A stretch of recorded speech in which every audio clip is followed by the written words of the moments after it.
తెలంగాణ అడవులలో దేవాలయాలు లేని ఒక పవిత్ర ప్రాంతం. అక్కడ రాతి గోపురాలు కాదు, భక్తుల హృదయాలే దేవాలయాలు. లక్షల మంది భక్తులు అడవుల మధ్య నడుస్తూ ఒక పేరు జపిస్తారు, అదే సమ్మక్క సారక్క. ఇది ప్రపంచంలో అతిపెద్ద గిరిజన జాతర, అదే మేడారం జాతర.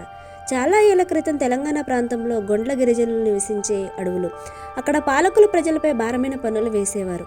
ఆ అన్యాయాన్ని ఎదుర్కొన్నది ఒక ధైర్యవంతమైన గిరిజన మహిళ. ఆమె సమ్మక్క. సమ్మక్క సాధారణ మహిళ కాదు, ఆమె అడవిలో పుట్టిన శక్తి. ప్రజల బాధ చూసి తిరగబడిన తల్లి. ఆమె గిరిజన రాజు పాగిద్దరాజును వివాహం చేసుకుంది.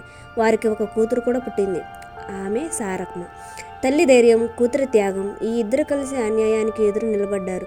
రాజుల సైన్యాలు ఎదురైన సమ్మక్క వెనకడుగు వేయలేదు. ప్రజల కోసం యుద్ధం చేసింది. కానీ ఆ పోరాటంలో సమ్మక్క అడవిలోకి వెళ్ళిపోయింది.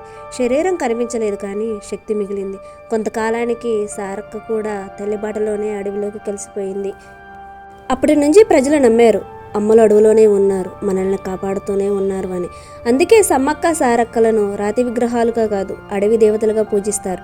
ప్రతి 2 సంవత్సరాలకు ఒకసారి మేడారం అడవుల్లో లక్షలాది భక్తులు చేరుతారు. బంగారం కాదు, అక్కడ బెల్లం సమర్పిస్తారు. ఎందుకంటే అమ్మలు సరళతను ఇష్టపడతారు.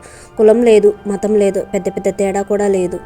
ఆ ఒక్క కుటుంబంలో మారుతుంది దేశం మొత్తం.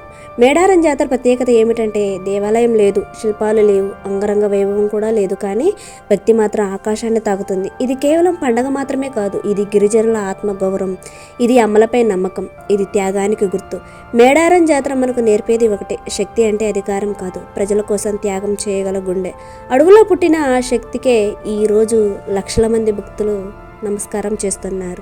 మీకు ఈ వీడియో నచ్చితే జై సమ్మక్క సారక్క అని కామెంట్ చేయండి. మీరు నిజంగా సమ్మక్క సారక్క భక్తులైతే మన ఛానల్ని సబ్స్క్రైబ్ చేసుకోవటం మాత్రం మర్చిపోకండి. Until then bye.